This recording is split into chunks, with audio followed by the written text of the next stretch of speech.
friends, the Fat Man GM's revisitation of Iron Crown, or Judges Guild's, and I think it was Fantasy Unlimited or something like that. I don't know. I get these things confused. But this is Judges Guild Incorporated, and this particular installment is Wilderlands of the High Fantasy. Would be the overview map for, or guide for maps 1, 2, 3, and 4, and perhaps 5, because I have a 5 listed there. And I remember I did these way back in the day. So who's to say they are? I don't think any of these particular maps belong to this, but this one. This is map 17, map 18. This would be 15 and 14. 14.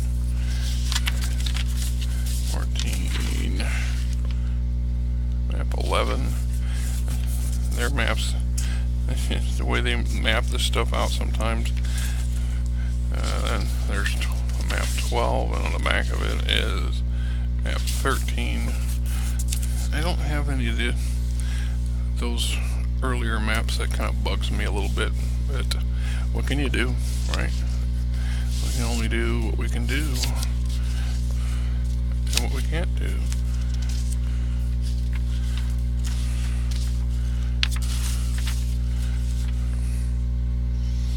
I'm not sure what map that is, other than the one full of holes. Like I said, I stored these things in a bad minute. I didn't do a good job of storing some of these things, and the mice got to them, much to my annoyance and chagrin. And I can't. There we go. Fold the maps right, goober. Map 15. So that's on the back of this one. It is a generic map. It belongs to something, but I don't remember what. It's not marked. I know that I created my own town on the back for one of my game campaigns. To give you an example, one of my early attempts at city building. This would have been from my teens, 13, 14, 15, that kind of teens. I'm just saying, right? It's all good. Anyway, the Wilderlands of High Fantasy. So, Judges Guild, and like I've said before, there's not a lot to some of these, and some of these, they vary. Some have a lot of actual good additional information, and some not so much. And I think there was some evolution, and it also depended on who was behind them. This one here is done by the two original founders, Bill Owen and Bob Bedslaw, so I probably put more effort into it. Copyright 1977 by Judges Guild. And it says here, this book is an adventure design officially approved for use with Dungeons & Dragons TM by Tactical Studio Rules, i.e. TSR, Lake Geneva, Wisconsin. The contents of this book may need to be changed to the individual judge to suit the campaign he or she moderates. No similarity between any of the names of the characters and persons. I want to point that out for a second. That just pops up, especially in this high tense social Me Too, social justice, what have you, hashtag everybody's supposed to be equal and the same movement today attitude. That back in 1973, when this gaming industry was dominated by young white males. I'm not saying that to be derogatory or nothing, but that's the truth. That's the way it was, and it's still heavily dominated by young males and middle-aged males now, because a lot of us have gotten older. But the terminology, the verbiage, included the possibility and the encouragement of men and women playing these games. And I was watching something on TV yesterday or day before yesterday, one of the shows my wife watches, and I'm not overly observant on those shows when they happen, but there's a young girl who got tapped to play Kelly Ripa, I think, in her life story. And this girl is 11, 12 years old, very vivacious, and outright says, I play Dungeons and Dragons, I play D&D. And I thought, you go. I'm just saying, there you go. Come a long way. But in here, it stipulates, like I just read, individual judge to suit the campaign he or she moderates. From the very get-go, these people were thinking everybody of all colors, all sexes, or genders. It didn't matter, but that's just my 2 cents on that. So, is that all within or merely inspiration of the active and pontifical judges of the guild? Please alter, eliminate, expand, modify, exploit, interpolate, shrink, and or further manipulate all contained stuff to suit the tenor of your campaign. So we got ravaged ruins, little charts to help you roll up things for your maps, things that you might find. You know, what kind of refuse or sewage, what would you find in the sewage? Why would you want to know? I'm just saying. See, caves and lairs, limestone caves, abandoned mine shafts, lava tubes. And you can look at how the old style set up, and these were done without the use of modern computers. I don't know if they use computers at all on these things. I've seen enough typos to make me think they didn't. Searching. This guideline is intended to aid the judge when the players decide to search a 10-foot by 10-foot area, which takes 10 minutes or 1 turn. The roll of the first column is for elves, or +1 for elves, -1 for dwarves, is an item found. Interesting. The terrain key to campaign maps right here.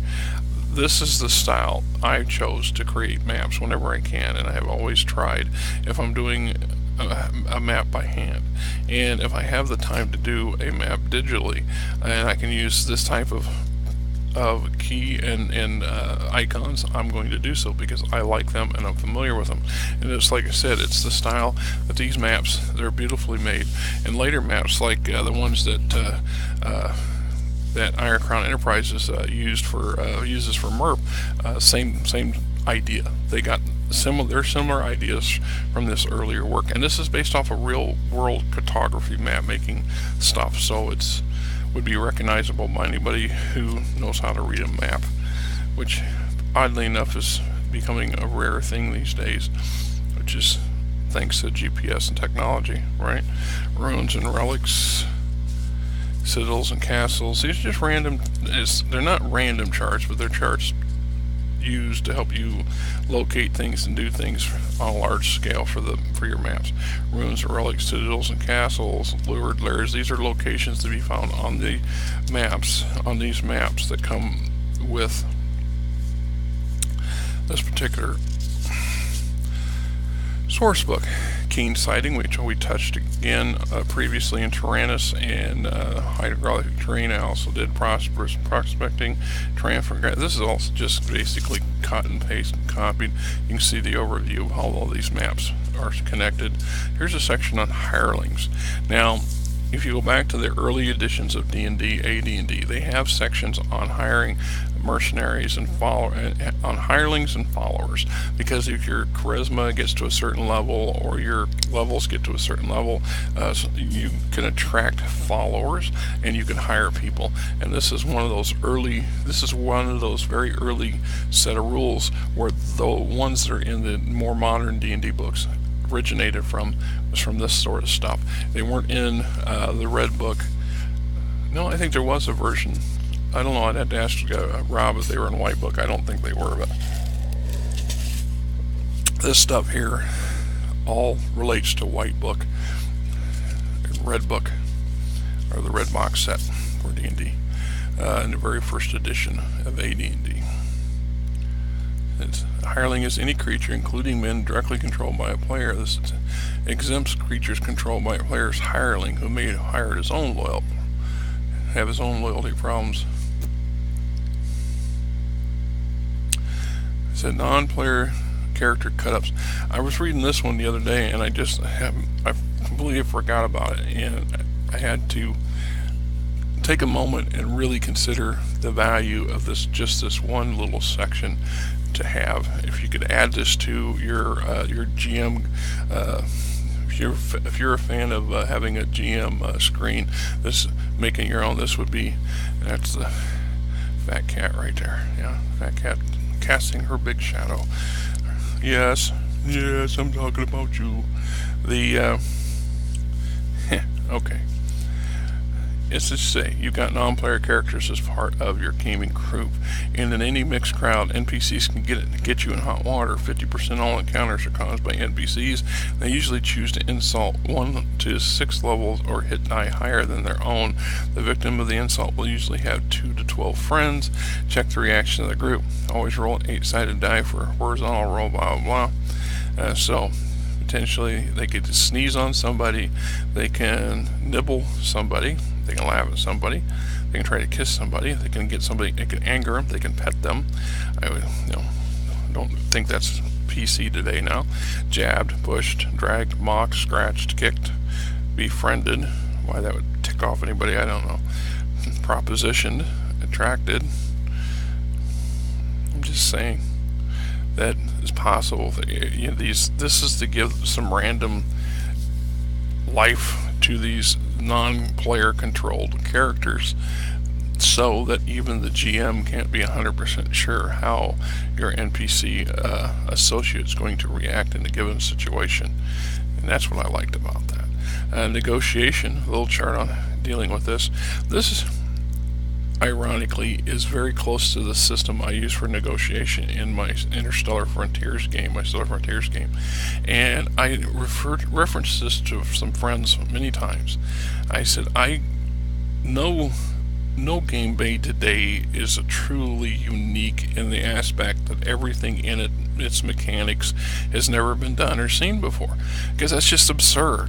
And I'm sorry. We are the knowledge of the font that we've educated ourselves from. So if you spend a lifetime studying and reading and absorbing material from game construction from a dozen different game systems or 100 different game systems, and you go out and set out to create your own game, you're going to be influenced by everything you've read, studied, and learned over your lifetime. And so it's not unreasonable to find things that are quite similar from one game curator's material to another. There's a lot of common ground, and there's no copywriting that stuff. It's where things get, debatable. We got wishes and limited wishes, quests and guesses. And I'm going to do a video on this subject by itself because it warrants it. Then we got talking about cities, income from lands and stuff your characters create, ravaged ruins, lakes and towns and villages and things you find in the maps. Pretty much typical of most of these. Here's a trade guide. And civilization technological levels, which is covered in a couple of them. So there you have it. Wilderlands of high fantasy. Till next time, my friends. Game on.